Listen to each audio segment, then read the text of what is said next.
প্রথমেই যেটা হয় সিওপিডির জন্য হচ্ছে আপনার ইতিহাস নেওয়া, আমরা বলি হিস্ট্রি টেকিং।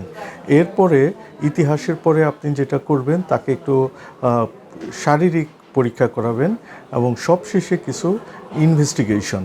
যদি কোনো মানুষ বলে যে উনি অনেক ধূমপান করেন এবং এই ধূমপানের মাত্রাটা আমরা প্যাকিয়ার বলি, যদি কেউ প্রতিদিন 20টা করে সিগারেট খান এবং 1 বছর খান, এটাকে বলি 1 প্যাকিয়ার, 1 প্যাকিয়ার। এরকম যদি যত বেশি প্যাকিয়ার হয় তত বেশি সিওপিডি হয়। দেখা গেছে যাদের বয়স 40-এর উপরে এবং ধূমপান করেন তাদের প্রতি 4 জনের 1 জন সিওপিডিতে ভোগেন।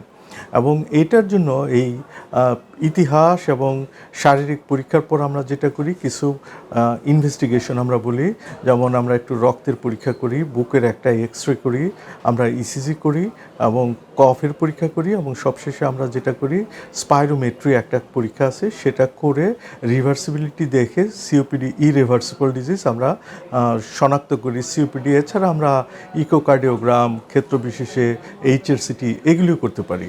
একটা রুগী কোন স্টেজে আছে তার উপর ভিত্তি করে পরীক্ষা নিরীক্ষাগুলি কম বা বেশি করা হয়।